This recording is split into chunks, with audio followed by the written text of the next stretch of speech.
आज हम अपना अगला टॉपिक देखने जा रहे हैं और शरीर रचना का लास्ट टॉपिक भी है आपका मर्म के बारे में। तो मर्म के बारे में मुख्य रूप से दो प्रकार से क्वेश्चन पूछे जाते हैं। मर्म मुख्य रूप से दो प्रकार का होता है। एक आपका मारकता के आधार पर, मारकता के आधार पर मतलब कि किस मर्म पे आघात हो तो वो कौन सा मर्म है और कितने दिन में उसकी मृत्यु हो जाती है। तो मारकता के आधार पर मर्म 5 प्रकार का होता है। सद्य प्राणहर मर्म, कालांतर प्राणहर मर्म, विशल्यन मर्म, वैकल्यकर मर्म और रुजाकर मर्म। मारकता के आधार पर मर्म के प्रकार कितने हैं? 5। सद्य प्राणहर, कालांतर प्राणहर, विशल्य और दूसरा प्रकार जो बतला है रचना के आधार पर भी मर्म कितने प्रकार का होता है? 5। रचना मतलब कि भाई क्या, जिससे मर्म बना है। मांस, सीरा, स्नायु, मांस, सीरा, स्नायु और संधि, ये पॉइंट पे मिलती है। उस पॉइंट को हम क्या कहते हैं? मर्म कहते हैं। मांस, सीरा, स्नायु, अस्थि, संधि, ये 5 चीजें जिस पॉइंट पे मिलती है उसको हम क्या कहते हैं? मर्म कहते हैं। तो रचना के आधार पर मर्म 5 प्रकार का होता है। मांस मर्म, सीरा मर्म, स्नायु मर्म, अस्थि मर्म और संधि मर्म, है ना। मारकता के आधार पर भी मर्म 5 प्रकार का और रचना के आधार पर भी मर्म 5 प्रकार का। अब एग्जाम में टोटल मर्म होते हैं आपके बॉडी के अंदर 107 मर्म होते हैं। तो क्वेश्चन दो प्रकार से पूछा जाता है कि अधिपति मर्म है, सद्य प्राण है, कालांतर है, विशल्यन है, वैकल्पिक है कि रुजाकर है। एक प्रकार से क्वेश्चन ऐसा आएगा, 4 ऑप्शन आपके मारकता के आधार पर। दूसरा क्वेश्चन ये बन जाएगा कि अधिपति मर्म है, सीरा मर्म है, मांस मर्म है, अस्थि मर्म है, संधि मर्म है कि क्या है। तो मतलब एक मर्म पे 2 क्वेश्चन बनते हैं, तो टोटल 214 क्वेश्चन मर्म पे आपके बन जाते हैं। तो सारे मर्मों को कैसे याद करना है वो मैं आपको यही क्लास में याद करवा दूंगा कि कौन सा मर्म क्या है। उसके पहले जो सामान्य चीजें दी हुई है वो हम लोग टिक कर लेते हैं। फिर चार्ट में हम एक एक मर्म के बारे में यहाँ बोर्ड पे याद करते जाएंगे कि सद्य प्राणहर मर्म कौन से, कालांतर प्राणहर कौन से, विशल्यन कौन से, कौन सा मर्म मांस है, कौन सा मर्म सीरा है, कौन सा मर्म अस्थि है, कौन सा मर्म संधि मर्म है। तो ये मैं आपको पूरा याद कराऊंगा। पहले जो सामान्य चीजें दी हुई कि जैसे मर्म की निरुक्ति क्या है, तो मारियंतिथि मर्माणी, मारियंतिथि मर्माणी ये किसने कहा? तो मारियंतिथि मर्माणी ये डल्हन ने कहा है। मर्माणी जीव धाराणी ये किसने कहा? तो मर्माणी जीव धाराणी किसने कहा है? सारंगधर ने कहा। और विषम स्पंदनम रुकोचतत, विषम स्पंदनम को भी मर्म कहते हैं, ये किसने कहा है? वाग्भट ने कहा। और अपीच मरण कारित्वा नाम मर्म, विषम स्पंदन और अपीच मरण कारित्वा नाम मर्म ये भी किसने कहा है? वाग्भट ने कहा। अपीच मरण कारित्वा नाम मर्म और विषम स्पंदनम ये दोनों निरुक्तियां किसने बतली? वाग्भट ने बतली। और मारियंतिथि मर्माणी किसने कहा? डलन ने कहा। और मर्माणी जीव धाराणी किसने कहा है? सारंगधर ने कहा। फिर मर्म के प्रकार हम देखेंगे, 2 प्रकार के होते हैं। मारकता के आधार पर भी मैंने बतलाया, सद्य प्राणहर मर्म, कालांतर प्राणहर मर्म, वैशल्यन, विकल्यकर और रुजाकर। इनकी संख्या भी एग्जाम में क्वेश्चन पूछते हैं। तो सद्य प्राणहर मर्म कितने होते हैं? 19 होते हैं। सद्य प्राणहर जिन पर आघात होने से मृत्यु तत्काल या 7 दिन में हो जाती है उसको हम सद्य प्राणहर मर्म कहते हैं। इनकी संख्या कितनी? 19। कालांतर प्राणहर मर्म की संख्या कितनी होती? 33। विशल्यन मर्म कितने होते? तो विशल्यन मर्म 3 होते हैं। वैकल्यकर मर्मों की संख्या कितनी होती? 44। और रुजाकर मर्म कितने होते? 8। ऐसे ही रचना के आधार पर मर्म कितने प्रकार के हैं? 5 प्रकार के। सीरा मर्म 41 होते हैं। मांस मर्म कितने होते हैं? 11। फिर स्नायु मर्म कितने होते हैं? 27। अस्थि मर्म और संधि मर्म, संधि मर्म होते हैं 20 और अस्थि मर्म कितने होते हैं? 8।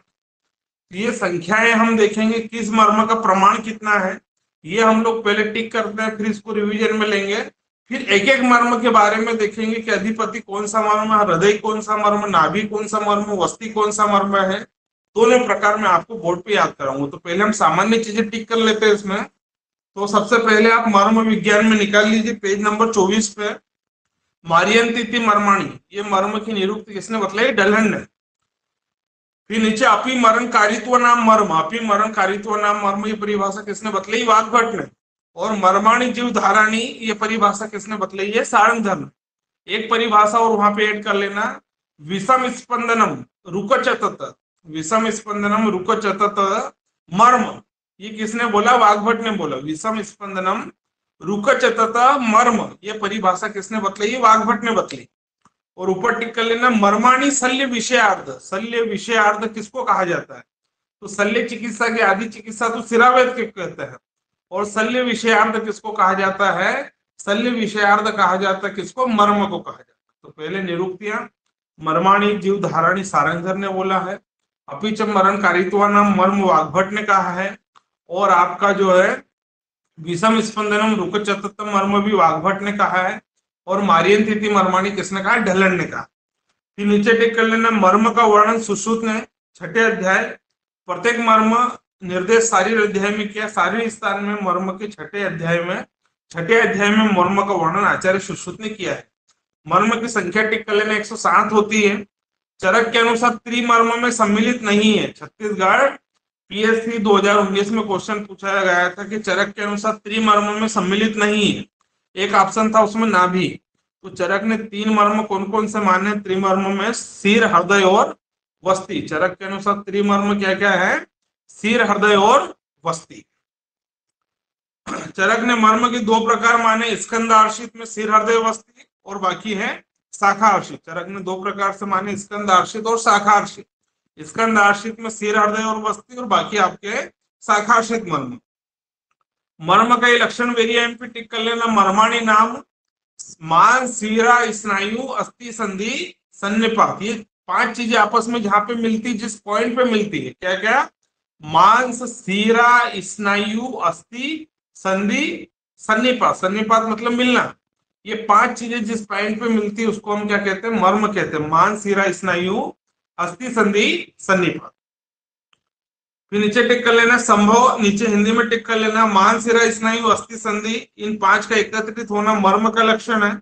संभव इसमें प्राण रहते। वाग्भट ने धमनी सहित 6 सन्निपात को मर्म कहा। वाग्भट ने एक एक्स्ट्रा धमनी मर्म का वर्णन किस आचार्य ने किया है? तो धमनी मर्म का वर्णन किसने किया? वाग्भट ने किया।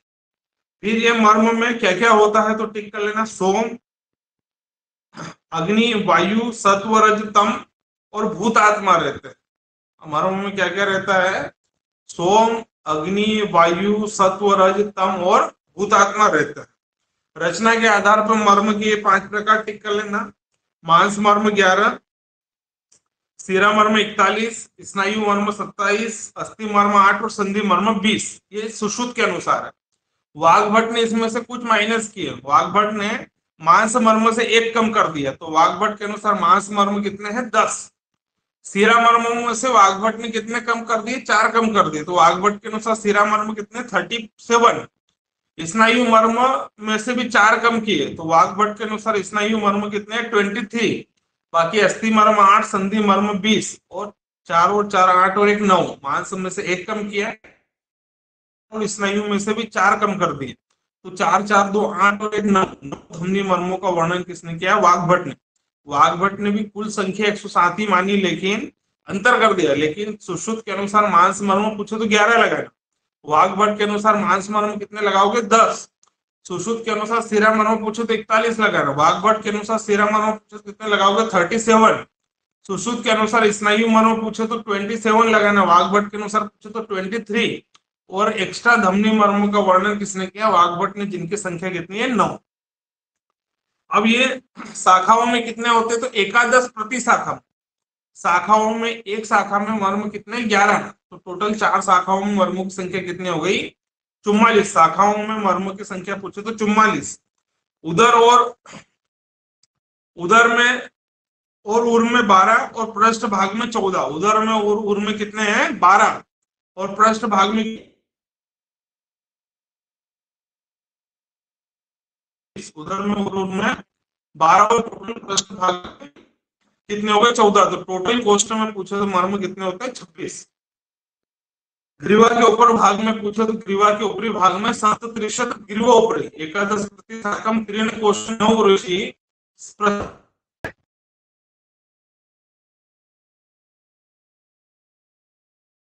के साथ 11 11 तो टोटल 44। उदा प्रश्न में पूछे तो 14। त्रीणी कोष्टे 9 रसोई पृष्ठ चतुर्दश प्रोक्ता। पृष्ठ चतुर्दश प्रोक्ता मतलब कि प्रश्न में कितने 14 और सप्त त्रिशत ग्रीवोपरि ग्रीवा के ऊपर कितने हैं 37। अब ये परिणाम के आधार पर टिक कर लेना। सद्य प्राणहर मर्म में पंचभौतिक संगठन पूछ रहे थे। सद्य प्राणहर मर्म का पंचभौतिक संगठन क्या है?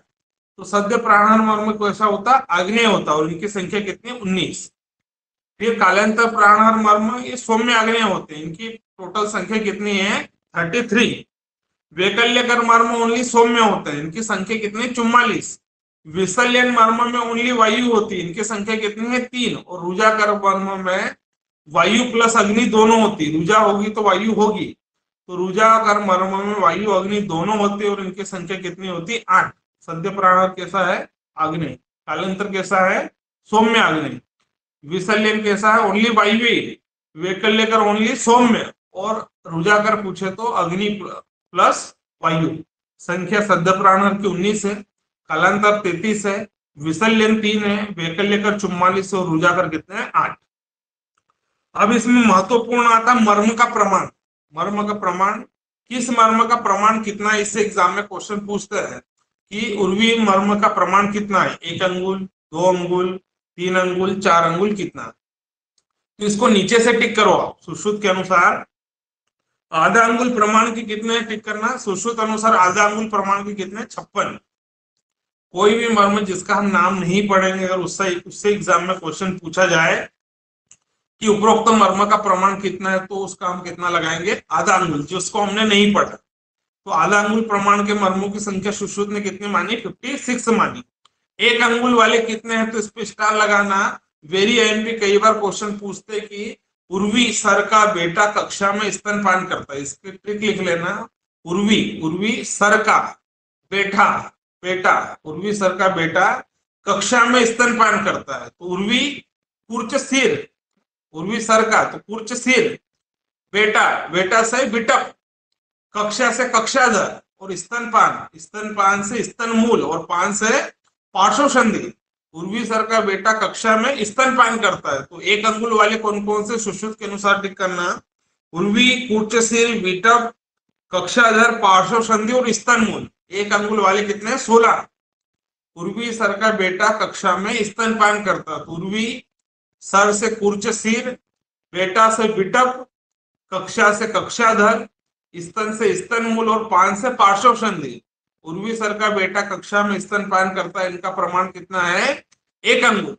2 अंगुल वाले कौन कौन से है तो गुल्फ और मणिबंध, जो नीचे के जॉइंट है हमारा एंकल जॉइंट और रिस्ट जॉइंट, ये कितने अंगुल के हैं 2 अंगुल के। इनकी संख्या कितनी है 4।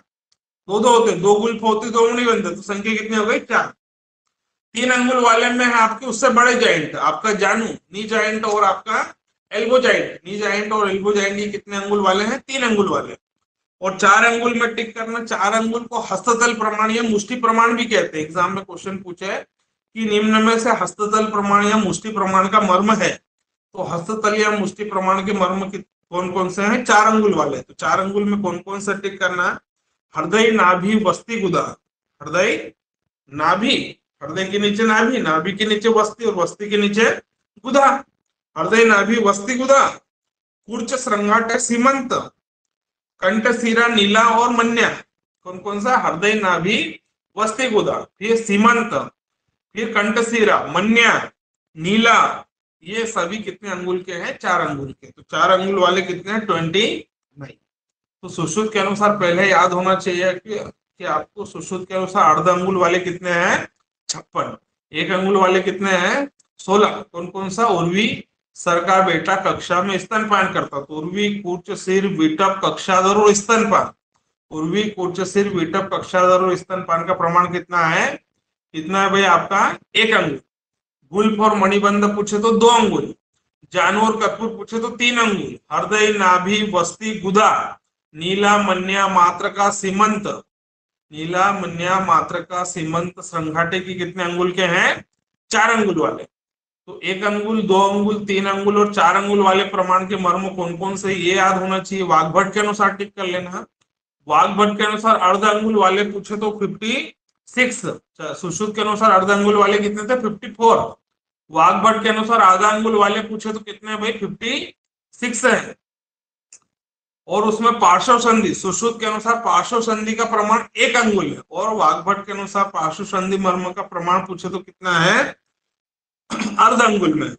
1 अंगुल में वाग्भट के अनुसार कौन कौन से? तो विटप, कक्षाधर और कूट सिर है ना। जो हमारा उर्वी सर का बेटा कक्षा में स्तनपान करता है उसमें से 2 हट जाएंगे वाग्भट के अनुसार। स्तन मूल 2 अंगुल में चला जाएगा, पार्श्व संधि अर्ध अंगुल में चला जाएगा। तो ऊपर गुल्फ, मणिबंध और स्तन मूल।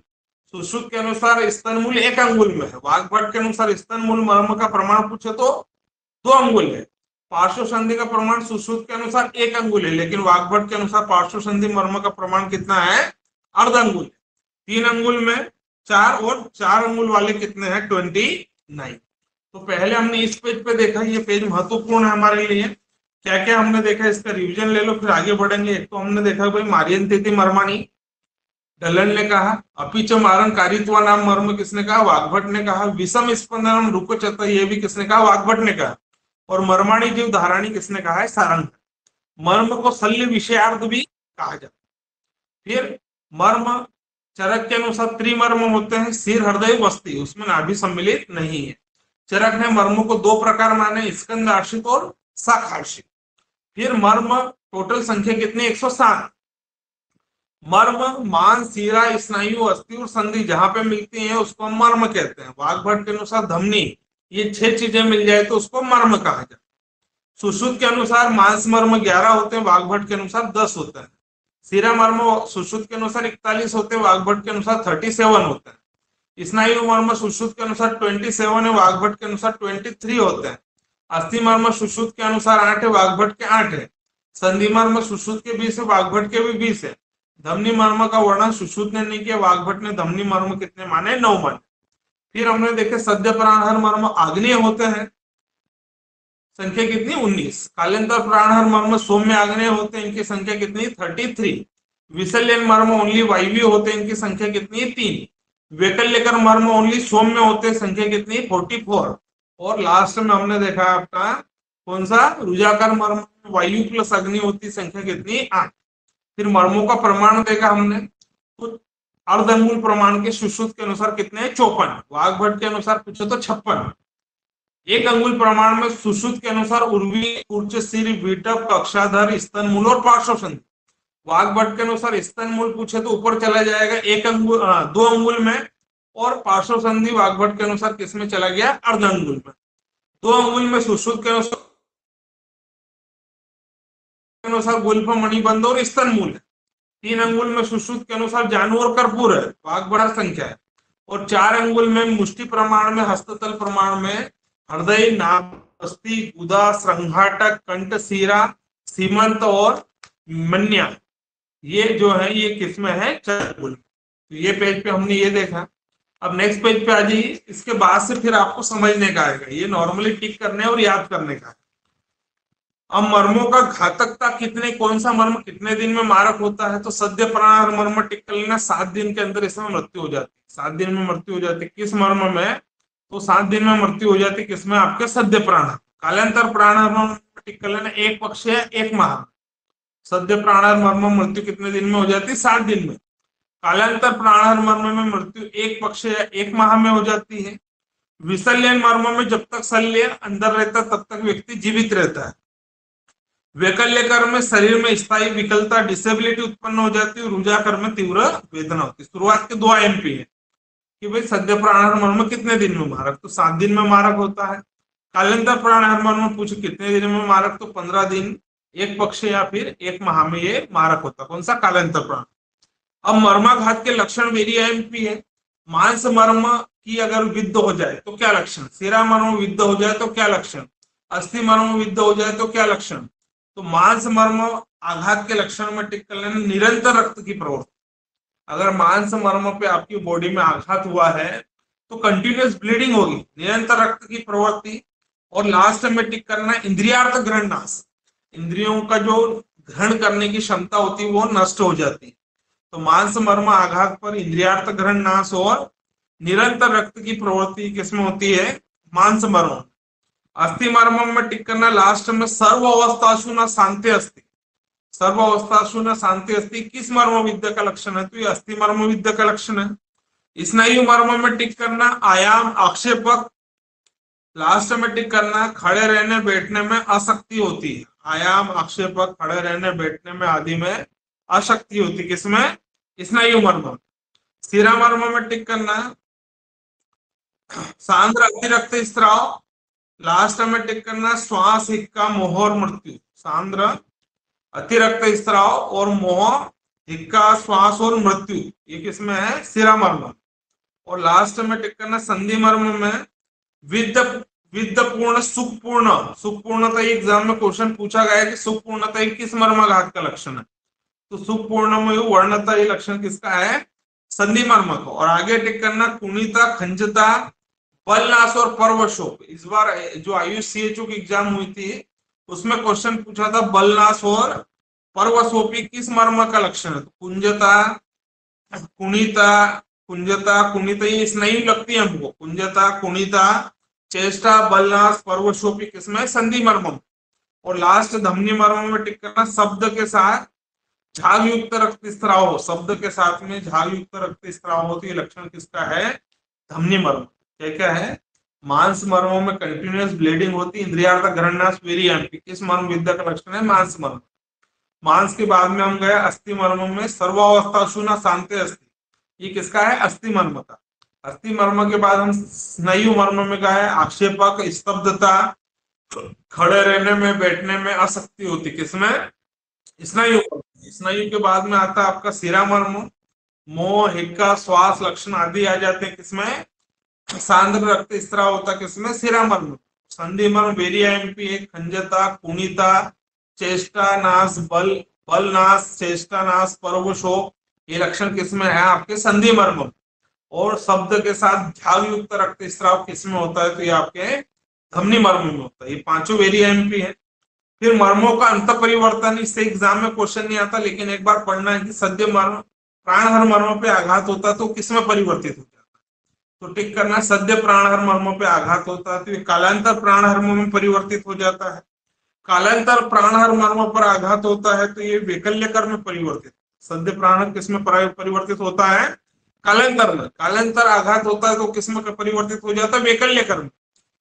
विसल्यन पर आघात होता तो ये भी वैकल्यकर में परिवर्तित होता। सद्य प्राणहर कालांतर में, फिर कालांतर पर आघात होता है तो वैकल्यकर में, विशल्यन पर आघात होता तो वो भी वैकल्यकर में, और वैकल्यकर पर आघात होता है तो वो रुजाकर में परिवर्तित हो जाता है। और रुजाकर पर आघात होने पर अल्प पीड़ादायक, मतलब नीचे नीचे सिम्टम कम होते जाते हैं। सद्य प्राणहर कालांतर में, कालांतर वैकल्यकर में, विसल्यन भी वैकल्यकर में, और लास्ट वैकल्यकर किसमें? रुजाकर में परिवर्तित हो जाता है। अब ये नीचे जो सद्य प्राणहर मर्म कौन कौन से हैं ये अभी आपको यहाँ पे याद नहीं करना। अभी हम आगे जब चार्ट याद करेंगे तो कौन सा मर्म सद्य प्राणहर है, कौन सा कालांतर है, वहां पे आपको अच्छे से याद होगा। यहाँ से याद नहीं करना। यहाँ पे एक साइड में जो चार्ट बना हुआ वाग्भट के अनुसार, वाग्भट ने धमनी मर्म 9 माने तो वो कौन कौन से है? एग्जाम में क्वेश्चन पूछ लेगा। तो वाग्भट के अनुसार धमनी मर्म कौन कौन से हैं? PECS, BAGS, BAGS। बी से आपका विदुर, बी से क्या है? विदुर। ए से क्या है? अपस्तंभ, BA, ऐसे अपस्तंभ, बी से विदुर, जी से गुदा, और एस से श्रृंगाटक। ऐसे श्रृंगाटक, विदुर, अपस्तंभ, गुदा और श्रृंगाटक। ये वाग्भट के अनुसार स्पेशली पूछे तो इनको आप धमनी मर्म लगा, क्योंकि गुदा वाग सुश्रुत के अनुसार पूछी जाए तो गुदा मांस मर्म है सुश्रुत के अनुसार, लेकिन वाग्भट के अनुसार तो धमनी लगाना पड़ेगा। अपस्तंभ सुश्रुत के अनुसार सिरा मर्म, लेकिन वाग्भट के अनुसार आपको धमनी लगाना पड़ेगा। विदुर सुश्रुत के अनुसार स्नायु मर्म, लेकिन वाग्भट के अनुसार आपको धमनी लगाना पड़ेगा। तो वाग्भट की पिक्चर अलग ही बना के रखना कि बेट्स, विदुर, अपस्तंभ, गुदा और संघाटक ये सुश्रुत के वाग्भट के अनुसार पूछे तो धमनी मर्म। सुश्रुत का तो अभी हम पूरा याद करेंगे, लेकिन वाग्भट के अनुसार स्पेशली पूछा जाएगा आपसे कि वाग्भट के अनुसार गुदा कौन सा मर्म, तो वाग्भट के अनुसार धमनी लगाना। अपस्तंभ वाग्भट के अनुसार पूछे तो धमनी लगाना। श्रृंगाटक वाग्भट के अनुसार पूछे धमनी लगाना। तो ये वाग्भट के अनुसार याद रखना। फिर ये पांचों मर्म की जो दिए हुए हैं ये छोड़ दो आप, सद्य प्राणहर, कालांतर, विशल्यन, वैकल्य का रुजाकर, रुजाकर के बाद नीचे टिक करना, क्षिप्र नामक कालांतर प्राणहर मर्म व तल हृदय मर्म सद्य प्राणहर नहीं होने पर भी शीघ्र मारक होते। एग्जाम में क्वेश्चन पूछा गया है, अभी हम जब पढ़ेंगे तल हृदय मर्म और क्षिप्र मर्म दोनों ही किस में आते हैं, कालांतर में आते हैं। ये सद्य प्राणहर नहीं है, लेकिन इनका स्वभाव एग्जाम में क्वेश्चन पूछे कि क्षिप्र मर्म और तल हृदय मर्म ये कालांतर प्राणहर मर्म है, सद्य नहीं है, लेकिन फिर भी इनका व्यवहार कैसा होता है, ये मारकता इनकी पूछे, ये सद्य प्राणहर होते। तल हृदय और क्षिप्र मर्म कालांतर प्राणहर है, लेकिन इनकी मारकता कैसी है, सद्य प्राणहर के समान। नीचे टिक करना, क्षिप्राणी विद्यमांत्राणी घनंती च और क्षिप्राणी कदाचित आशु मार्यंती और क्षिप्रेशु तत्र सतलेशु हतेशु रक्तम। तो ये दोनों कालांतर है, लेकिन मारकता इनकी पूछे तो इनका स्वभाव या इनका प्रभाव जो है वो कैसा है, सद्य प्राणहर के समान बतला है, इसका क्षिप्र का और तल हृदय का। नीचे टिक करना, सद्य प्राणहर मर्म में मुख्य विकृति पूछे तो इंद्रियार्थ ग्रहण नाश होती है। सद्य प्राणहर मर्म में मुख्य विकृति पूछे तो क्या है, इंद्रियार्थ ग्रहण नाश। कालांतर प्राणहर मर्म में मुख्य विकृति पूछे तो क्या है, धातु क्षय है। और पार्श्व संधि मर्म को तिर्यक मर्म भी कहते हैं। तो ये तो हमारी सामान्य चीजें थी। अब हमारा जो मर्म का मेन पार्ट स्टार्ट होता है वो हम लोग स्टार्ट करेंगे कि भाई कौन सा मर्म क्या है।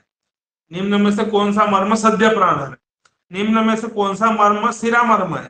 ऐसे कोई सा भी एग्जाम में क्वेश्चन आपको नाम डाल के पूछ लेगा, कटिक तरंग कौन सा मर्म है, भगीरथ, डॉक्टर भागीरथ कटिक तरंग कौन सा मर्म है, शिरा है, स्नायु है, अस्थि है, संधि है, कौन सा है डॉक्टर भागीरथ।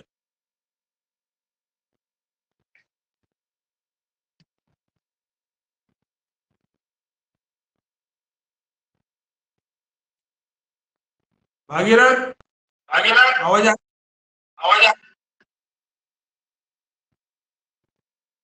कटिक तरंग कौन सा मर्म है, कौन सा मर्म है, अस्थि मर्म, अस्थि मर्म है। नितंब भी कौन सा है, अस्थि मर्म। एग्जाम में किसी भी मर्म का नाम डाल के आपसे पूछ लेंगे कि ये कौन सा मर्म है। तो अभी तक जो हमने देखा है सामान्य पार्ट था, जो हमने नॉर्मल। अब हम जो मेन पार्ट में जा रहे हैं, जिसका आपके नोट्स में एक एक मर्म को बोर्ड पे आप लोगों को समझाते जाता हूं और उस चार्ट को हम टिक करते जाएंगे, ठीक है। तो सबसे पहले सद्य प्राणहर मर्म कौन सा ले रहे हैं, सद्य प्राणहर मर्म कौन कौन से हैं और इनका दूसरा स्वभाव भी हम देखेंगे कि ये मर्म किस प्रकार के।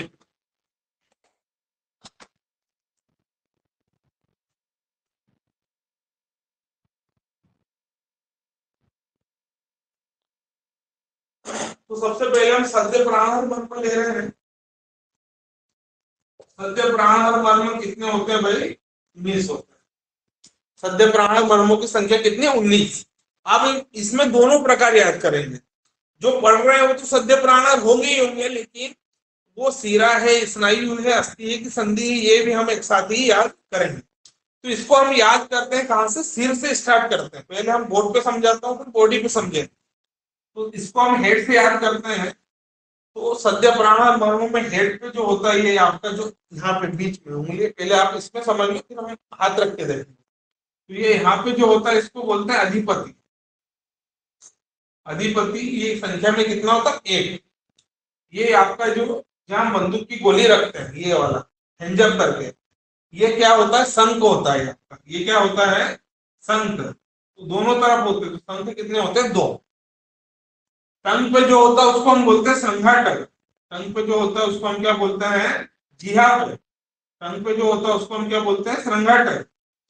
तो श्रृंगाटक कितने होते हैं, 4 होते हैं। तो ये हेड पे हमारा सद्य प्राणहर मर्म हेड पे कितने हो गए, 1 2 3 3 और 4 7। एक कौन सा आपका, अधिपति। आप हाथ रखते जाना।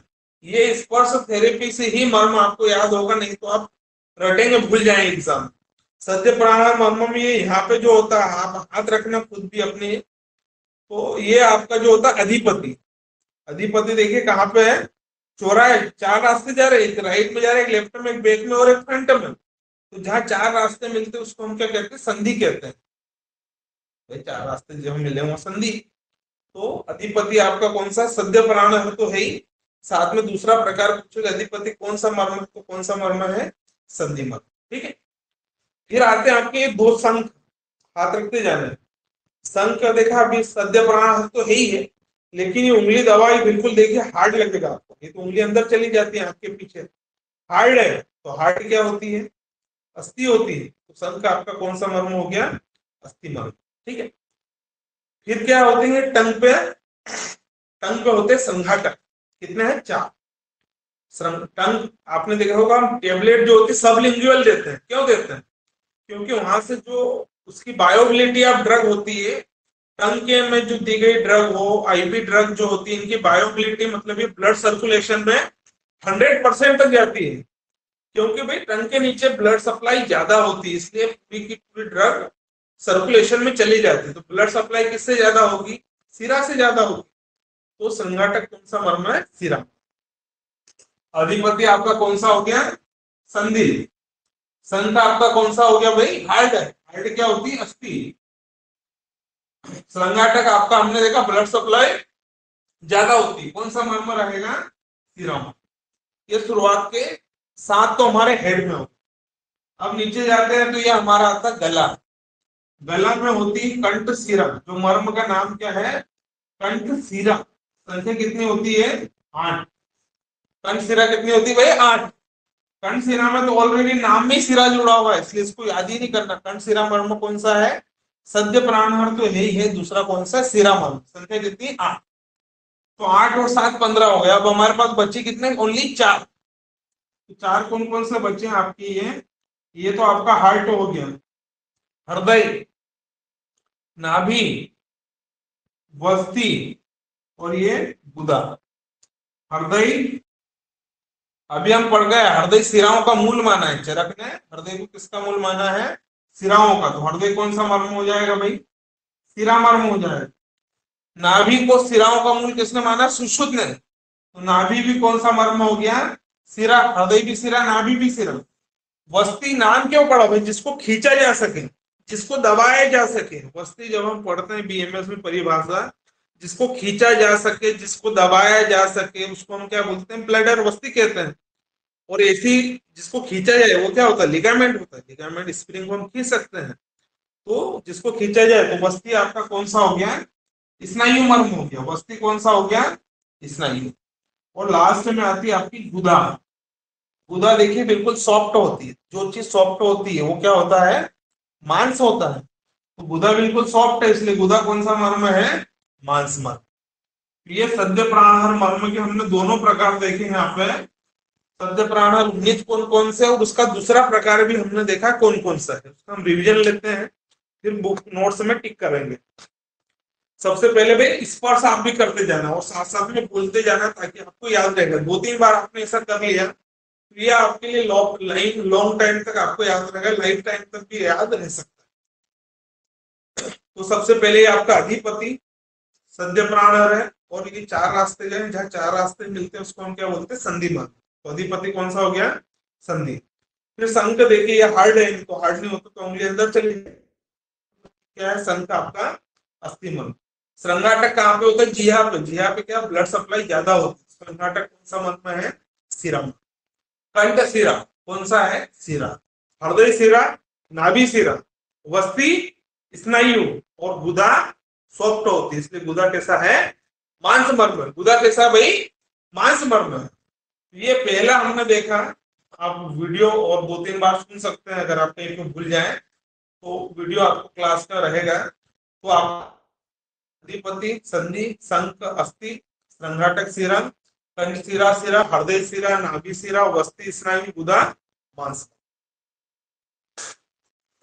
ये तो हो गया आपके सद्य प्राणाहार।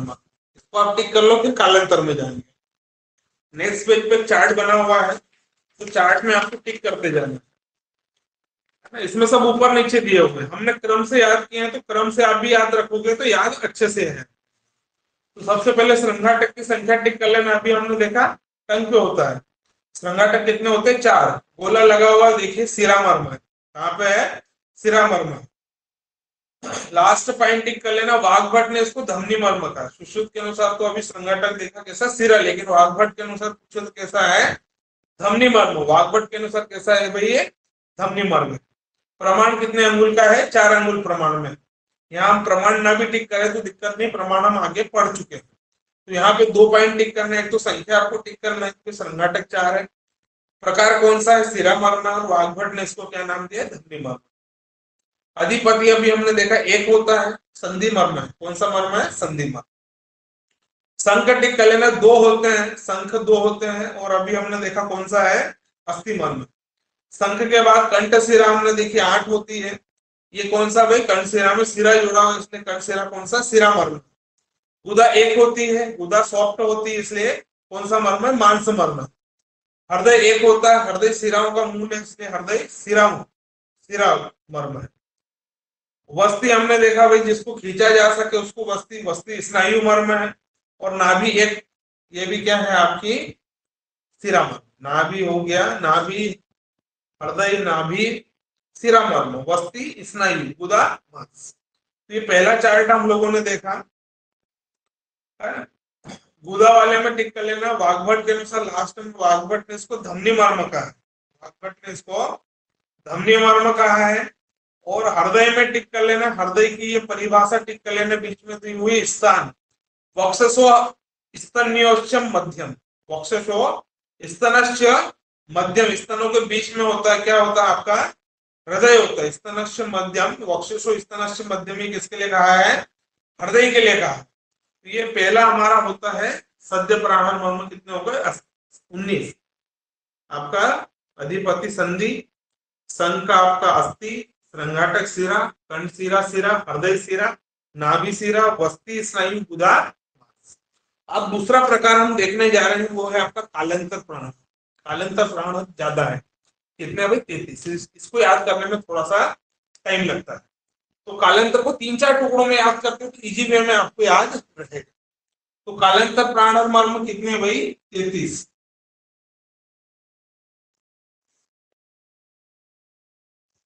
इसको भी हम सबसे पहले हेड से याद करते हैं, ऊपर नीचे करके भूल जाते हैं। वहां भी हमने हेड से याद किया ना, यहाँ भी हम इसको हेड से याद किया। तो हेड पे इसमें एक ही मर्म होता है, उसको बोलते हैं सीमंत। कालांतर में जो हेड में होता है उसको हम क्या बोलते हैं? सीमंत मर्म कहते हैं। ठीक है।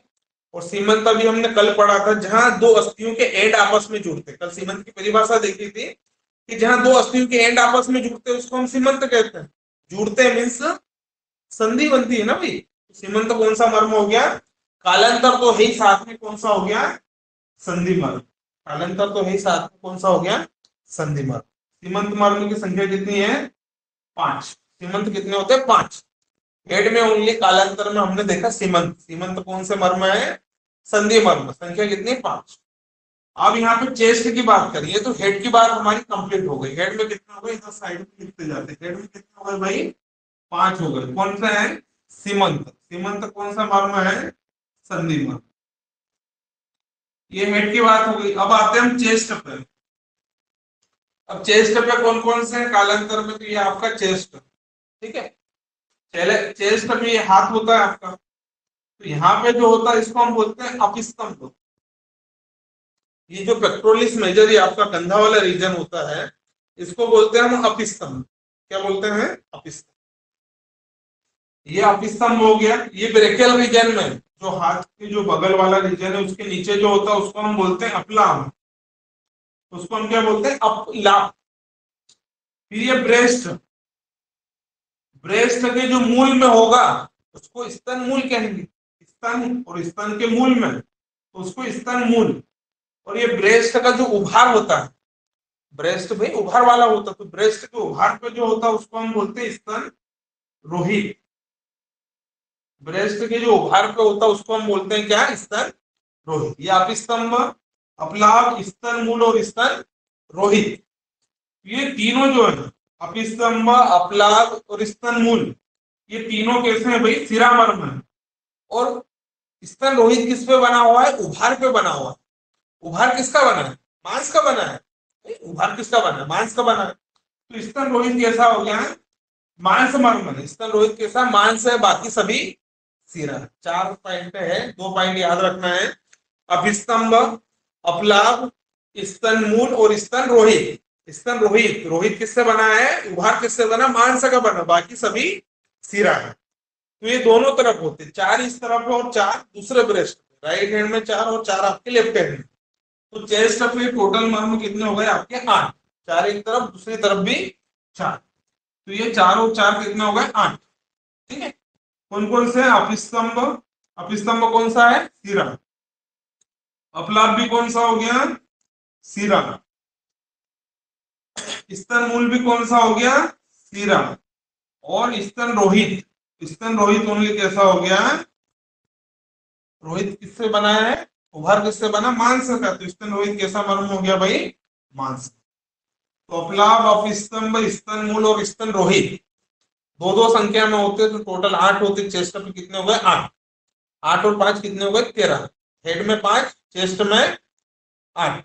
अब हम बैक में जाते हैं, ये आपका बैक हो गया, कमर की तरफ पीछे की तरफ देख रहे हैं, हमने आगे के देख लिए अपस्तंभ, अपस्तंभ, अपलाव, स्तन मूल और स्तन रोहित। अब हम बैक में जा रहे हैं पीछे की तरफ, तो बैक में हम ये स्तनों से एक लाइन खींचते हैं, जो आपका जो ब्रेस्ट है यहां से हम पीछे की तरफ एक लाइन खींच के ले जाते हैं, हम पीछे की तरफ, तो यहाँ रीढ़ की हड्डी के पास में आपकी क्या हो गई स्पाइनल कॉर्ड। तो ब्रेस्ट से पीछे की तरफ जो लाइन खींचते होते हैं ये 2 पॉइंट होते हैं रीढ़ की हड्डी पे, है ना, इसको हम बोलते हैं बृहति मर्म, इसको हम क्या बोलते हैं भाई बृहति। और ये आपका जो लेटरल रीजन है, लेटरल रीजन में जो 2 मर्म होते हैं इसको हम बोलते हैं पार्श्व संधि। ये लेटरल रीजन है तो एक इधर होता है और एक इधर होता है, इसको हम क्या बोलते हैं पार्श्व संधि। लेटरल रीजन में दोनों तरफ जो होता है इसको हम क्या बोलते हैं पार्श्व संधि। तो बृहति और पार्श्व संधि दोनों ही कैसे हैं सिरा है, बृहति और पार्श्व संधि दोनों कैसे हो गए सिरा मर्म है, बृहति और पार्श्व संधि दोनों कैसे सिरा। अब ये यहाँ पे आपका एंटीरियर इलियक सुपीरियर स्पाइन होता है, ये हड्डी जहां पे हम पेंट बांधते हैं, देखा होगा आपने, ये जो हड्डी है नीचे जहां हम पेंट बांधते हैं, एंटीरियर सुपीरियर इलियक स्पाइन कहते हैं हम जिसको, इसको आयुर्वेद में बोलते हैं नितंब, आयुर्वेद में इसको क्या बोलते हैं भाई नितंब। तो हड्डी है तो अस्थि मर्म, नितंब क्या है ये हड्डी है, तो नितंब कौन सा मर्म हो गया अस्थि।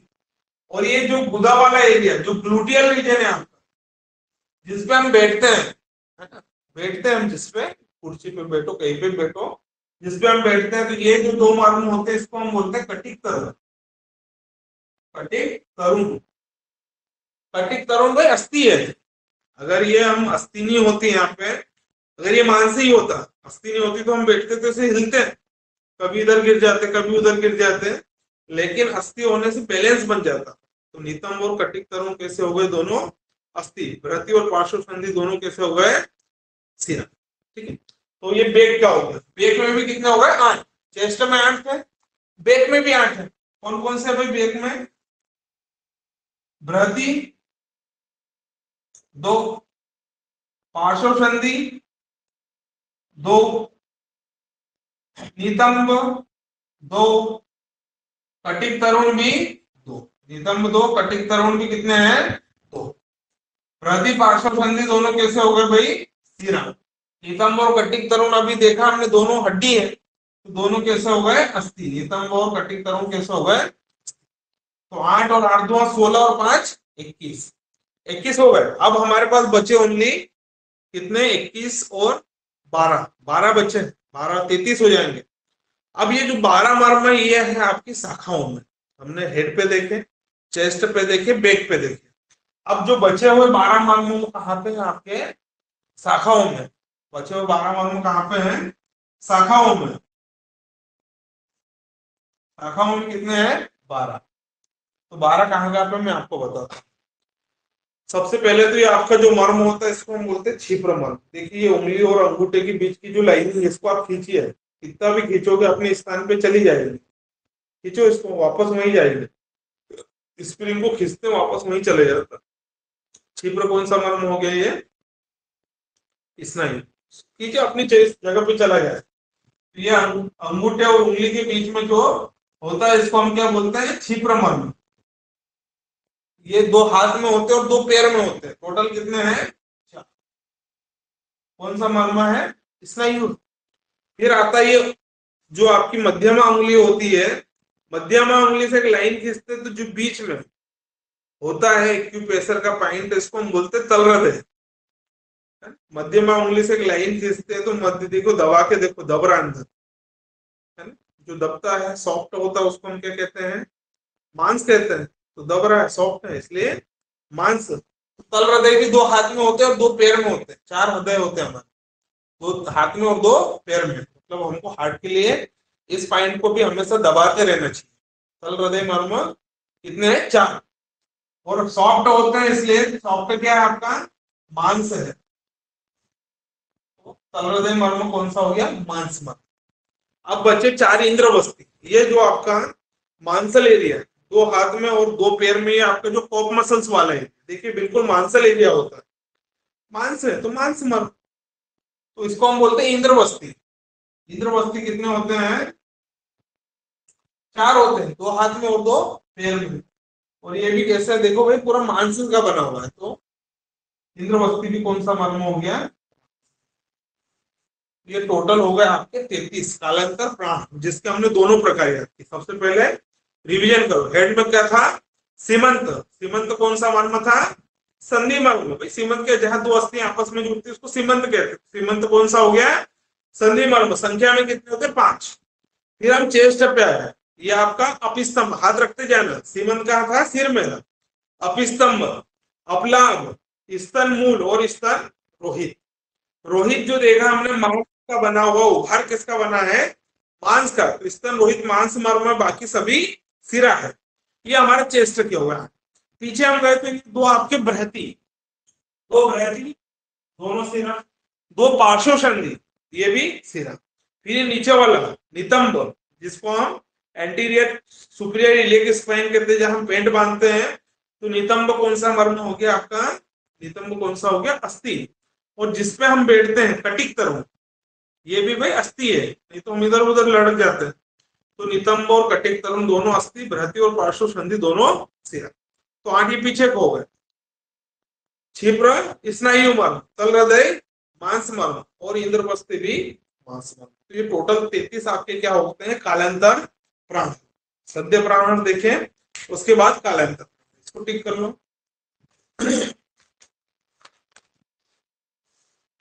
जहां हमने छोड़ा था वहीं से आगे टिक करना। कालांतर प्राण मर्म 33 होते हैं। इसमें सब ऊपर नीचे दिए हुए, मैंने आपको क्रम से याद कराया, क्रम से याद रखो, है ना। कभी भूल जाओ तो इसमें हम देखने के लिए इसको टिक कर रहे हैं कि कहीं हम भूल जाएंगे। स्तन मूल वैसे वीडियो आप देख सकते हैं 1-2 बार। तो सबसे पहले इसमें ऊपर नीचे दिए हुए हैं, तो इसमें ऊपर नीचे में सबसे पहले स्तन मूल टिक कर लेना। दो होते हैं स्तन मूल, हमने देखा सिरा मर्म। स्तन रोहित भी दो होते हैं। किसका बना है? उभार पे बना, मांस का बना है। स्तन रोहित किसमें है? मांस में, टिक कर लेना। अपलाप टिक कर लेना, अपलाप भी दो होते हैं, सिरा मर्म है। और अपिस्तंभ भी सिरा मर्म है।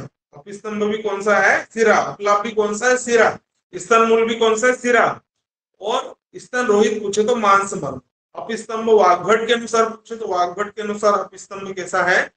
धमनी मर्म। वाग्भट ने अपिस्तंभ को क्या माना है? धमनी मर्म माना है। फिर सीमंत टिक कर लेना, 5 होते हैं। अभी हमने देखा सीमंत क्या है? संधि मर्म है।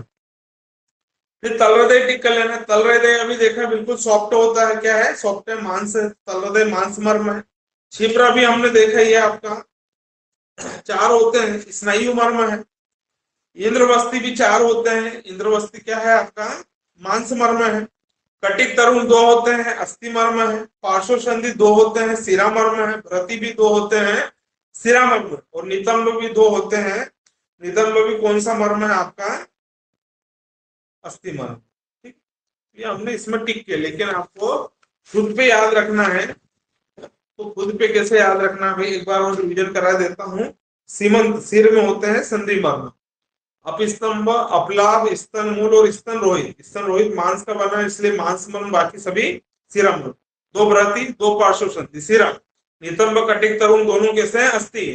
तल हृदय मांस, इंद्रवस्ती मांस, क्षिप्र खत्म। ठीक है, अब हम आगे जाते हैं, अगला प्रकार देखने जा रहे हैं विशलन। ये इजी है, इसमें 3 ही मर्म है ना। सबसे ज्यादा बड़ा है आपका कालांतर, और वैकल्यकर भी बड़ा, लेकिन वैकल्यकर में हमको सब याद ही नहीं करना, उसको उसको हम छोड़ देते हैं। उसमें हम कैसे याद करेंगे अभी बताऊंगा।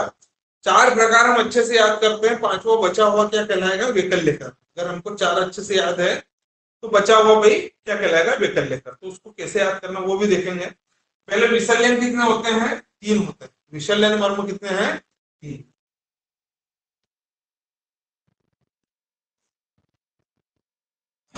इसमें कुछ ज्यादा आपको ट्रिक व्रिक की जरूरत नहीं, इजी वे में याद रख सकते हैं। विसर्जन तीन है। तो उच्छेद, ये कान के पीछे होते हैं, उच्छेद बोलते हैं। उच्छेद बोलने में ही खिंचाव आ रहा है, उच्छेद बोलने में ही हमको खिंचाव लग रहा है ना, तो जिसमें खिंचाव होता है वो क्या है? इतना ही हुए। तो उच्छेद, उच्छेद कितने हैं? दो। खिंचाव आ रहा है उच्छेद में, बोलने में ही खिंचाव आ रहा है। जहाँ खिंचाव आता है वो क्या होता है आपका? स्नायु। और दूसरा होता है स्तपनी। स्तपनी कितना है? एक। ये यहाँ पे होता है भ्रू मध्य के बीच में, जहां हम चंदन लगाते हैं। चंदन यही लगाते हैं। कई लोग तो ऐसा जब महाकाल जाते हैं तो यहाँ यहाँ यहाँ यहाँ यहाँ यहाँ यहाँ सब जगह चौप लेते हैं। क्या के लिए? सेल्फी डालने के लिए, स्टेटस के लिए। लेकिन जो चंदन लगाने का हमारा मुख्य स्थान है वो यहाँ पे ब्लड सप्लाई ज्यादा होती है। भाई चंदन यहाँ ही क्यों लगाना? यहाँ भी लगा सकते थे हम, यहाँ भी लगा सकते थे, यहाँ भी लगा सकते थे, लेकिन मेन पॉइंट ये है यहाँ पे स्तपनी मर्म होता है। यहाँ पे ब्लड सप्लाई ज्यादा होती है, चंदन ठंडा होता है। तो आपका सिर हमेशा ठंडा होना चाहिए और पैर आपके गर्म होना चाहिए। जिस दिन पैर ठंडे हो गए मतलब कि आपका टिकट कट गया। तो यहाँ पे ब्लड सप्लाई ज्यादा होती। ब्लड सप्लाई किससे ज्यादा होती? सिरा से। तो ब्लड सप्लाई ज्यादा होती ताकि सिर हमारा ठंडा रहे, इसलिए हम चंदन ही लगाते थे। तो स्तपनी मर्म कैसा हो गया? सिरा मर्म। और उच्छेद कैसा हो गया? स्नायु। ठीक है, तो इसको हम टिक करते हैं।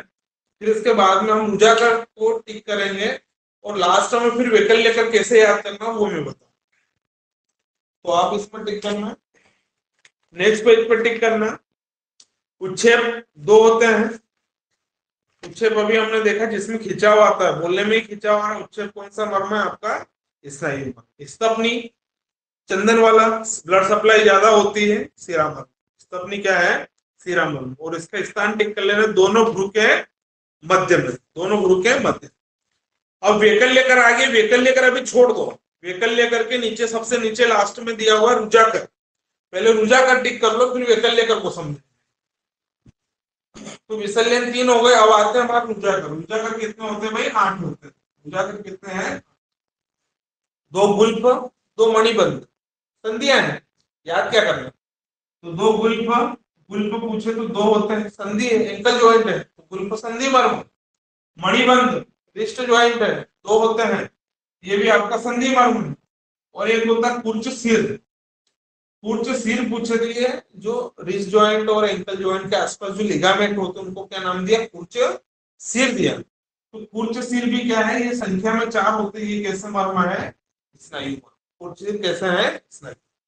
गुल्फ संधि मर्म है, मणिबंध भी संधि, और कुर्च सिर कैसा है? स्नायु। ये 4 प्रकार पहले हमको टिप ऑफ टंग होना चाहिए। तो 5वां प्रकार हमको याद करने की जरूरत नहीं है। और 4 प्रकार अगर हम इसमें डामाडोल स्थिति है तो 5वां प्रकार याद कैसे होगा? जब 4 ही याद नहीं हो रहा तो 5वां कैसे होगा? 4 हमको याद है तो 5वां याद ही नहीं करना। 5वें में क्या याद करना वो बताऊंगा। तो 4 हमको याद हो गए, कैसे याद हो गए? एक बार रिविजन लेंगे, फिर वैकल्य कर को देखेंगे। तो ये लास्ट आपका मर्म का लास्ट टॉपिक जो है कंप्लीट होगा। तो सबसे पहले हमने देखा क्या? सद्य प्राण, अधिपति, संधि मर्म, शंख, अस्थि मर्म, श्रृंगाटक, सिरा मर्म, कंठ सिरा, सिरा, हृदय सिरा, नाभि सिरा, वस्ती स्नायु, गुदा मांस। सद्य कंप्लीट हो गया। कालांतर में सीमंत, संधि मर्म, अपिस्तंभ, अपलाभ, स्तन मूल और स्तन रोहित, रोहित मांस का बाकी सभी सिरा, बृहति सिरा, पार्श्व संधि सिरा, नितंब अस्थि, कटिक तरुण अस्थि, तल हृदय मांस, इंद्रवस्ती मांस, क्षिप्र स्नायु। विसल्यन दो उच्छेद, उच्छेद स्नायु, स्तपनी सिरा, गुल्फ रुजाकर, गुल्फ संधि, मणिबंध संधि, कुर्च सिर स्नायु। ये चारों प्रकार अगर हमको अच्छे से याद हो गए तो 5वां क्वेश्चन अगर आता है कोई भी कि भाई कुर्च मर्म कौन सा है, अभी हमने कुर्च सिर पढ़ा, कुर्च अभी तक कहीं भी नहीं आया, तो हम क्या लगा देंगे? वैकल्य कर। लोहिताक्ष हमने अभी जितने भी पढ़े उसमें लोहिताक्ष कहीं है, मतलब कि हम लगा देंगे क्या है, वैकल्य कर, मतलब मारकता वाला आएगा तो हम कर देंगे, लेकिन कभी पूछ ले भाई लोहिताक्ष मर्म सिरा है, अस्थि है कि संधि की, क्या है, तो फिर हमारा मामला गड़बड़ हो जाएगा। तो वैकल्य कर में नॉर्मली सभी सिरा है, मैक्सिमम सभी क्या है, सिरा। ओनली कुछ मर्म कैसे हैं, स्नायु है, और कुछ आपके कैसे हैं, संधि। तो स्नायु और संधि हम निकाल ले तो बाकी बचे हुआ है, कोई सा भी वैकल्य कर में भी पूछ ले तो हम क्या लगाएंगे, सिरा। तो वैकल्य कर मर्मों में लिख लेना स्नायु मर्म कौन कौन से, ऊपर लिखना पड़ेगा। वैकल्य कर मर्मों में स्नायु मर्म कौन कौन से, ऊपर लिख लेना वैकल्य कर मर्मों में स्नायु मर्म, वैकल्य कर स्नायु मर्म कौन कौन से, वैकल्य कर में स्नायु मर्म कौन कौन से हैं, तो इसको लिखना विराट कोहली, विराट कोहली, अनुष्का, विराट कोहली अनुष्का, दोनों हस्बैंड वाइफ है। विराट कोहली अनुष्का कक्षा में विनती लेकर आए, विराट कोहली अनुष्का कक्षा में विनती लेकर आए, विराट कोहली अनुष्का कक्षा में क्या लेके आए, विनती लेकर आए। तो विराट से आपका कौन सा हो गया, विटप। अगर विटप मर्म पूछे तो कौन सा लगाओगे, स्नायु लगाओगे। कोहली कूर्च, कूर्च भी पूछे तो कौन सा लगाओगे, स्नायु। अनुष्का अंश, अंश भी पूछे तो कौन सा लगाओगे, स्नायु। विटप कूर्च और अंश। कक्षा से कक्षाधर, कक्षाधर भी कौन सा लगाओगे, स्नायु, कक्षाधर। विनती से विदुर, विदुर भी कौन सा है, स्नायु। लेकर आए, आए से कौन सा है, आणी, लेकर आए, आए से कौन सा हो गया आपका, आणी।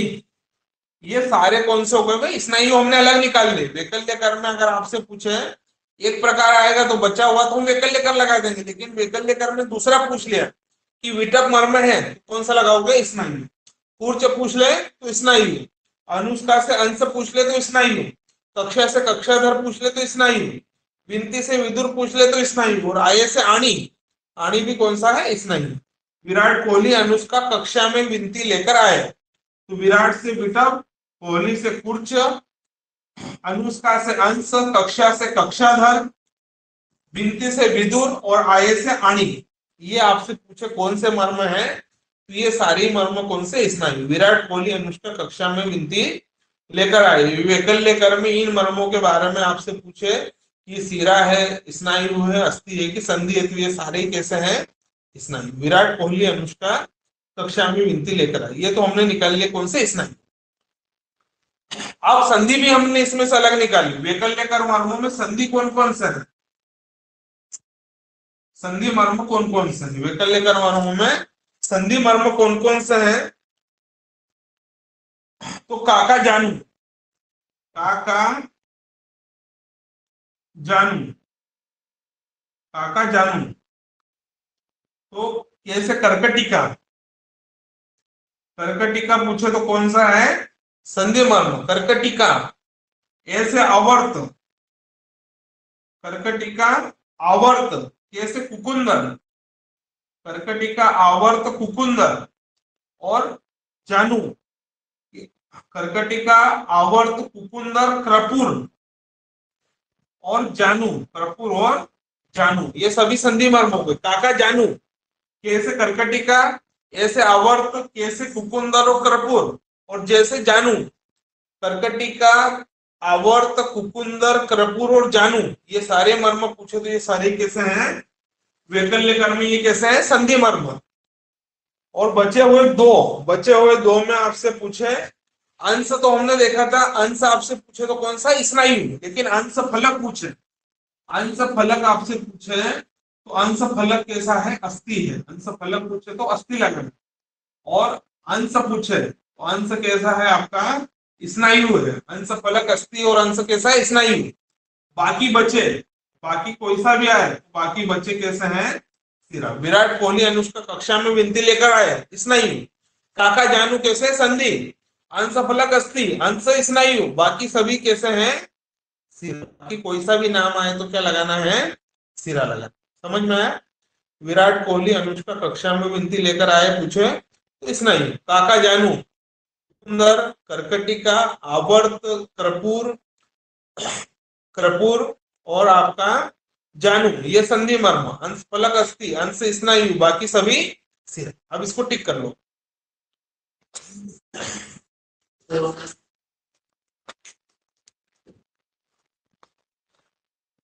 अब टिक कर लेना। वैकल्य कर्म में सबसे पहले लोहिताक्ष टिक कर लेना। लोहिताक्ष संख्या 4 होती है। लोहिताक्ष जो अभी हमने पढ़ा ना, विराट कोहली अनुष्का कक्षा में लेकर विनती आए, उसमें भी नहीं था। काका जानू में भी नहीं था, मतलब बाकी बचा हुआ क्या होता है, सिरा। तो लोहिताक्ष संख्या में 4 होते हैं। कौन से मर्म में, सिरा मर्म। जानू हम भी हमने देखा, जानू किसमें था, संधि मर्म में था। तो जानू मर्म 2 होते हैं, टिक कर लेना संधि मर्म। उर्वी अभी हमने जिसमें भी पढ़ा उसमें उर्वी नहीं था। विराट कोहली अनुष्का कक्षा में विनती लेकर आया, उसमें भी उर्वी नहीं था। और काका जानू में भी उर्वी नहीं था, मतलब उर्वी कौन सा है, सिरा मर्म। उर्वी संख्या टिक कर लेना 4 होती है, ये भी कैसा है, सिरा है। कूर्च हमने देखा था कि विराट कोहली, कोहली से कूर्च, कूर्च कैसे होते हैं, 4 होते हैं। और ये कोहली हमने देखा था कि ये स्नायु मर्म, कूर्च कैसा है, स्नायु। विटप भी हमने देखे थे, विटप भी 2 होते हैं, ये भी स्नायु मर्म है। कर्पूर हमने देखा, काका जानू में कर्पूर संधि मर्म होते हैं, संख्या में 2 होते हैं। अंश हमने देखा था, अनुष्का से अंश, अंश भी कितने होते हैं, 2 होते हैं। और कैसा होता है, अंश स्नायु मर्म। अंश फलक पे और अंश पे दोनों पे स्टार लगाना। अंश स्नायु मर्म और अंश फलक पूछे तो अंश फलक भी 2 होते हैं, ये कैसे है, अस्थि मर्म। इस पर ट्रिपल स्टार लगाना। अंश फलक पूछे तो अस्थि है, अंश पूछे तो स्नायु है। अपांग हमने पढ़ा, उसमें अपांग कहीं पे नहीं आया, मतलब अपांग कौन सा मर्म है, सिरा मर्म। नील हमने पढ़ा, उसमें कहीं पे भी नील नहीं आया, नील क्या है, सिरा मर्म। मन्या भी क्या है, सिरा मर्म। फण भी क्या है, सिरा मर्म। ये सब सिरा जो हमने पढ़ा। उसके अलावा विराट कोहली अनुष्का कक्षा में विनती लेकर आई, स्नायु है, काका जानू संधि मर्म है, अंशफलक अस्थि, बाकी सभी क्या है, सिरा। तो ये सारे अपांग हो गया, नील हो गया, मन्या हो गया, फणा हो गया, सभी किसमें है, स्नायु। हाँ, किसमें, स्थिरा मर्म। कुकुंदर हमने पढ़ा अभी, काका जानू में। कैसे कर्कटिका, ऐसे आवर्त, कैसे कुकुंदर। तो कुकुंदर किसमें था, संधि मर्म में। ट्रिपल स्टार लगाना, कुकुंदर संधि मर्म है, संख्या में 2 होते हैं। कक्षाधर 2 होते हैं, ये भी किसमें था, कक्षाधर किसमें था, स्नायु मर्म में था। वाग्भट के अनुसार पूछे तो वाग्भट के अनुसार ये आपका जो है सिरा मर्म है। कक्षाधर वाग्भट के अनुसार पूछे तो सिरा मर्म है। सुश्रुत के अनुसार कक्षाधर स्नायु मर्म है। विदुर ये स्नायु मर्म होता है। कर्कटिका संधि मर्म है, आवर्त संधि मर्म है, और आणी स्नायु मर्म। ये सारे ही मर्म आपको कंप्लीटली याद हो जाते हैं, है ना। अब इसमें बचा हुआ है लास्ट टॉपिक बचा हुआ, वो आपको ऊपर लिखना है, वो लिखो आप साइड में। मर्माघात के लक्षण, मर्म आघात के लक्षण ऊपर लिखना पड़ेंगे आपको साइड में। जो आईएमपी है दिए हुए तो बहुत सारे हैं, लेकिन हम आईएमपी मर्माघात के लक्षण आप साइड में लिख लीजिए।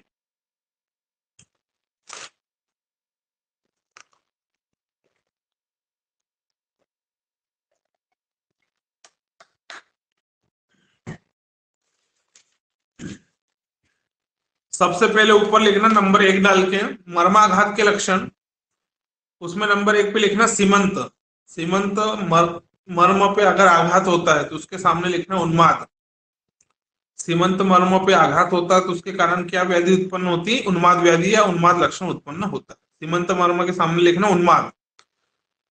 फिर दूसरे नंबर पे लिखना स्तन मूल मर्म। स्तन मूल मर्म युद्ध के लक्षण, मर्म युद्ध सब में कॉमन है, सिर्फ मर्म के नाम आप लिखना। सीमंत मर्म पे हमने देखा उन्माद। स्तन मूल के सामने लिखना कफ पूर्ण कोष्ठता। स्तन मूल के सामने लिखना कफ पूर्ण कोष्ठता, का स्वास्थ्य मृत्यु। कफ पूर्ण कोष्ठता, का स्वास्थ्य मृत्यु, ये स्तन मूल में होती। कफ पूर्ण कोष्ठता, का स्वास्थ्य मृत्यु किसमें बतलाई, स्तन मूल में बतलाई। कफ पूर्ण कोष्ठता, काश स्वास्थ्य मृत्यु, ये किसमें बतलाई है, स्तन मूल में। स्तन मूल के बाद 3 नंबर पे लिखना स्तन रोहित। स्तन रोहित के सामने लिखना रक्त पूर्ण कोष्ठता। कब पूर्ण कोष्ठता पूछे तो स्तन मूल में। रक्त पूर्ण कोष्ठता, का स्वास्थ्य मृत्यु। कब पूर्ण कोष्ठता, का स्वास्थ्य मृत्यु पूछे तो स्तन मूल में। रक्तपूर्ण कोष्ठता का श्वास से मृत्यु, ये किसमें बतलाई है? अब आपके स्तन रोहित में। रक्तपूर्ण कोष्ठता का श्वास से मृत्यु किसमें? स्तन रोहित में। फिर 4 नंबर पे लिखना अपस्तंभ। अपस्तंभ के सामने लिखना वातपूर्ण कोष्ठता। वातपूर्ण कोष्ठता का श्वास से मृत्यु। तीनों कोष्ठता पे क्वेश्चन पूछते हैं। कब पूर्ण कोष्ठता का श्वास से मृत्यु पूछे तो स्तन मूल में, रक्तपूर्ण कोष्ठता का श्वास से मृत्यु पूछे तो स्तन रोहित में, वातपूर्ण कोष्ठता का श्वास से मृत्यु पूछे तो अपस्तंभ में। फिर क्षिप्र मर्म के सामने लिखना, अगला मर्म लिखना क्षिप्र। क्षिप्र मर्म के सामने लिखना आक्षेप से मृत्यु। आक्षेप, आक्षेप से मृत्यु किस मर्म विद्या का लक्षण? तो आक्षेप से मृत्यु किसमें देखी जाती है? क्षिप्र मर्म में। अगला लिखना तल हृदय। तल हृदय के सामने लिखना वेदना से मृत्यु। वेदना से मृत्यु पूछे तो किसमें बतलाइए? तल हृदय में। आक्षेप से मृत्यु पूछे तो किसमें? क्षिप्र में। फिर अगला लिखना 7वें नंबर पे लिखना पार्श्व संधि। पार्श्व संधि मर्म के सामने लिखना रक्तपूर्ण कोष्ठता से मृत्यु। रक्तपूर्ण कोष्ठता ओनली पूछे तो ये 2 जगह पे ही, स्तन रोहित में भी यही है और पार्श्व संधि में भी यही है।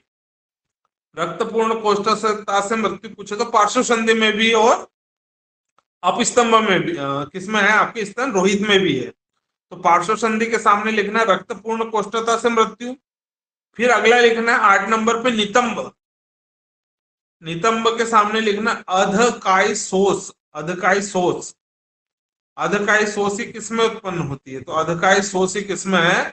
नितंब में। फिर लिखना रोहिताक्ष। लोहिताक्ष से अभी एक बार क्वेश्चन आया था यूपीएससी में, पक्षाघात, रक्त क्षयजन्य पक्षाघात किसमें उत्पन्न होता है? तो लोहिताक्ष में लिखना रक्त क्षयजन्य पक्षाघात। रक्त क्षयजन्य पक्षाघात पूछे तो लोहिताक्ष में। और कक्षाधर के सामने लिखना पक्षाघात। लोहिताक्ष के सामने लिखना रक्त क्षयजन्य पक्षाघात। रक्त क्षयजन्य पक्षाघात पूछे तो लोहिताक्ष में। और कक्षाधर के सामने लिखना ओनली पक्षाघात। ओनली पक्षाघात किसमें है? कक्षाधर में। फिर लिखना कर्कटिका।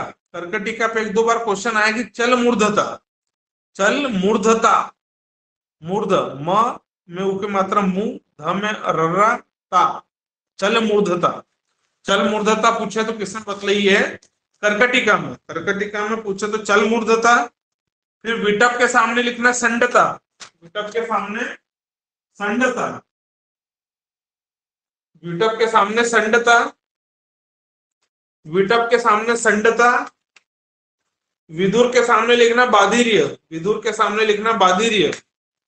विदुर के सामने क्या है? बाधिर्य।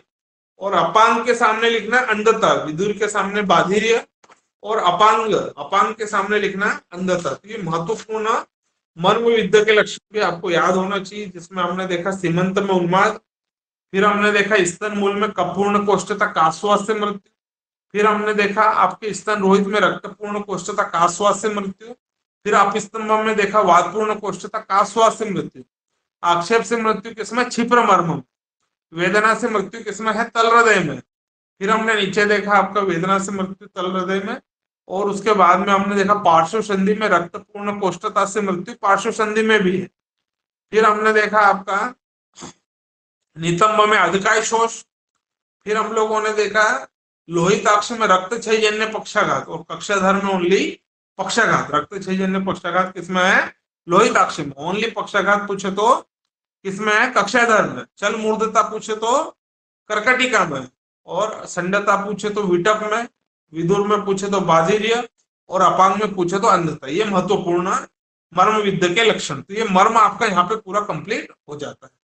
लास्ट पेज पे कुछ महत्वपूर्ण बिंदु दिए हुए हैं, तो वो भी आप टिक कर लीजिए। तो ये आपका एनाटॉमी यहाँ पे कंप्लीट हो जाएगा। इसमें कुछ एक्स्ट्रा पॉइंट लिखाना रहेंगे तो कल की क्लास में आपको एक्स्ट्रा पॉइंट लिखाऊंगा और उसके बाद हम नया टॉपिक स्टार्ट करेंगे, स्त्री प्रसूति विज्ञान। ठीक है, तो इसमें लास्ट पेज भी टिक कर लीजिए हाथों हाथ, तो कंप्लीट हो जाए आपका ये। कालिक शब्द का प्रयोग टिक कर लेना। अग्नाशय के लिए 1-2 बार क्वेश्चन पूछा है कालिक शब्द किस हेतु प्रयुक्त हुआ है? तो कालिक शब्द का प्रयोग किसके लिए हुआ है? अग्नाशय के लिए। कालखंडा पे कई बार क्वेश्चन पूछते हैं और कई बार हम हृदय लगा देते हैं। हार्टबीट के आधार पर कालखंडा हमको हृदय याद आता है। कालखंडा किसका प्रयोग है? यकृत का। कालिक शब्द का प्रयोग किसके लिए है? अग्नाशय के लिए। और डल्लन ने लक्षण शब्द से पुरुष का शिशन ग्रहण किया। डल्लन ने लक्षण शब्द से क्या ग्रहण किया? तो डल्लन ने लक्षण शब्द से पुरुष का शिशन ग्रहण किया है। 10 प्राणायतन सूत्र स्थान में जो बतलाए हैं चरक ने वो टिक कर लेना। 2 शंख 3 मर्म स्थिर हृदय वस्ती और 2 शंख 3 और 2 5 कंठ रक्त शुक्र ओज और गुदा। चरक ने जो 10 प्राणायतन बतलाए हैं सूत्र स्थान में 2 शंख 3 मर्म 3 और 2 5। 3 मर्म कौन कौन से? सिर हृदय वस्ती। 2 शंख 3 और 2 5 और 4 5 के आपके कंठ रक्त शुक्र ओज और गुदा। कंठ रक्त शुक्र ओज और गुदा। कंठ रक्त शुक्र ओज और गुदा। फिर नीचे टिक कर लेना। शारीरिक स्थान में शंख के स्थान पर नाभि और मांस का समावेश किया है। चरक ने जब शारीरिक स्थान में 10 प्राणायतन का वर्णन किया तो वहां पे 2 शंख का वर्णन नहीं किया है, उसके स्थान पर किसका वर्णन किया है? नाभि और मांस का वर्णन सुश्रुत ने चरक ने किया है। वाग्भट के अनुसार टिक कर लेना। वाग्भट ने लास्ट में टिक कर लेना चरकोक्त 2 शंख के स्थान पर नाभि और जिह्वा बंधन को वर्णन किया। चरक ने 2 शंख के स्थान पर क्या माना है? नाभि और मांस। और वाग्भट ने 2 शंख के स्थान पर नाभि और जिह्वा बंधन का उल्लेख किया है। द्वादश प्राण क्या क्या होते हैं? तो सुश्रुत ने वर्णन किया। द्वादश प्राण लिख लेना, सुश्रुत द्वारा वर्णित है। अग्नि सोम वायु सत्व रज तम 5 ज्ञानेंद्रिय और भूत आत्मा। सत्व रज तम अग्नि सोम वायु 5 ज्ञानेंद्रिय और भूत आत्मा। सुश्रुत के अनुसार प्राण की संख्या पूछे तो 12 लगाना। कई बार क्वेश्चन पूछते हैं कि सुश्रुत ने कितने प्राण माने, तो सुश्रुत ने प्राण या प्राणायतन पूछे तो 12। चरक के अनुसार प्राणायतन कितने? 10। सारंगधर ने क्लोम को पिपासा का मूल कहा है। हृदय का स्वरूप टिक कर लेना। पुंडरीक सदर्शम हृदय में शायद अधोमुख। अधोमुख पे स्टार लगा लेना। हृदय का मुख किधर होता है? उधोमुखी होता है, अधोमुखी होता है। तो हृदय का मुख कैसा होता है? अधोमुखी होता है। सुश्रुत ने गर्भ की नाभि को ज्योति का स्थान कहा है। सुश्रुत अनुसार ज्योति के स्थान है तो क्या है? गर्भ की नाभि। सुश्रुत और वाग्भट ने हृदय मर्म को अमाशय का द्वार कहा है। वाग्भट के अनुसार अमाशय द्वार क्या है? तो हृदय। अमाशय द्वार वाग्भट और सुश्रुत के अनुसार किसको बतलाया गया है? हृदय को बतलाया। वाग्भट ने मूत्राशय को धनु वक्रो किसको कहा है? तो वाग्भट ने धनु वक्रो शब्द किसके लिए आया है? मूत्राशय के लिए। चरक के अनुसार अमाशय के स्थान नाभि स्तनांतर। नाभि और स्तनों के मध्य में क्या स्थित होता है? अमाशय बतलाया। किसने बतलाया? चरक ने बतलाया। गर्भ के शुभ भाव 5 होते हैं और अशुभ भाव पूछे तो कितने होते? 3। टोटल भाव पूछे तो 8 होते हैं। चरक अनुसार गर्भ के शुभ अशुभ भाव को जानने वाले वैद्य को राजवैद्य कहते हैं। नॉर्मली पढ़ने का है। दृष्टि रोम कुवर्धनते कदाचन। दृष्टि और रोम को कभी भी नहीं बढ़ते हैं और शरीर के छीन होने पर नख और केश निरंतर बढ़ते हैं। निम्न में से किसका वर्धन नहीं होता? दृष्टि और रोमकूप नहीं बढ़ते हैं, केश और नख निरंतर बढ़ते रहते हैं। प्राकृत वर्ण 4 होते हैं। वैकारिक वर्ण नीचे टिक कर लेना 5। संख्या याद रखना है। प्राकृत वर्ण कितने? 4। विकृत वर्ण की संख्या पूछे तो 5 होती है। सुश्रुत के अनुसार ये श्लोक वेरी एंड पे टिक करना। सुश्रुत पंचभूत अभिभूतास्तु पंचकर्तुम पंचेंद्रिय पंचेषु भावयन्ति। ट्रिपल स्टार लगाना। किसके लिए कहा है? तो पंच अभिभूतास्तु पंचेंद्रिय पंचेषु भावयन्ति ये सुश्रुत ने किसके लिए कहा है? धमनी के लिए कहा। वेरी एमपी है। सूक्ष्म शरीर 18 तत्वों से मिलकर बना है। संख्या टिक कर लेना ओनली। पुरुष सत्व आत्म शरीर चरक ने बोला है। और पंच महाभूत प्लस आत्मा। पंच महाभूत शरीर समवाय पुरुषित उच्चते। ये श्लोक आया एक बार पीजी में। ये किसने कहा? तो पंच महाभूत शरीर समवाय पुरुषिति उच्चते ये किसने कहा है? सुश्रुत ने कहा। आयुर्वेद में इंद्रिया भौतिक होती है, सांख्य में इंद्रिया अहंकारिक होती है। और लास्ट में ये अष्टांग शरीरम पीएस वारियर की है। प्रत्यक्ष शारीरम गणना सेन की है। और अभिनव शारीरम ये दामोदर शर्मा की है। तो ये आपका एनाटॉमी यहाँ पे कंप्लीट होता है।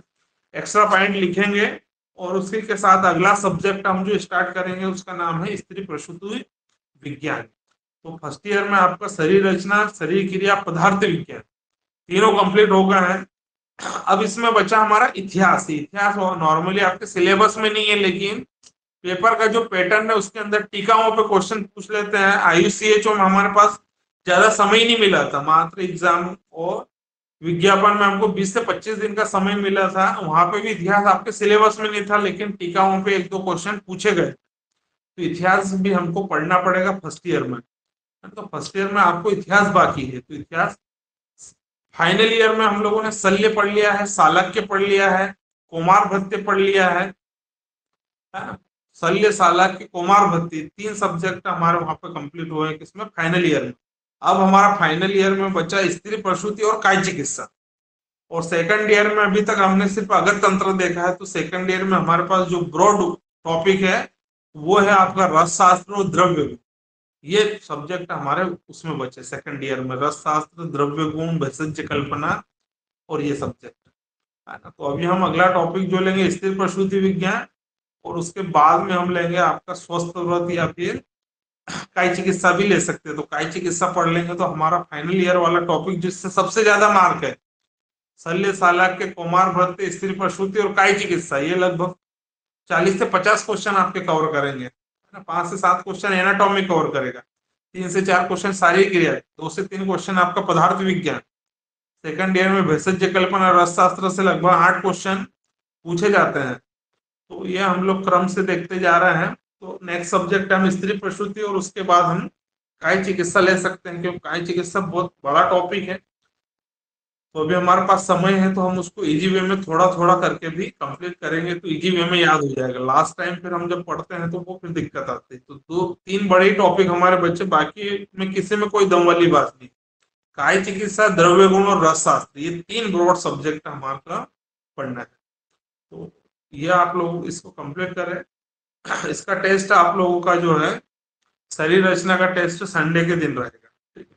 और 31 या 1 जनवरी 2 जनवरी को आपको अभी तक जितने भी सब्जेक्ट हम लोगों ने पढ़े हैं उसका टेस्ट आप लोगों का 1 या 2 जनवरी को रहेगा, जिसमें शल्य शालाक्य, कौमार व्रत, स्त्री प्रसूति, शरीर क्रिया, शरीर रचना, पदार्थ विज्ञान और अगत तंत्र, ये सारे ही सब्जेक्ट का टेस्ट आप लोगों का 1 जनवरी या 2 जनवरी, 1 जनवरी को नहीं रखते हैं, 2 जनवरी को रखते हैं। तो 2 जनवरी को आपका ये टेस्ट रहेगा, ठीक है।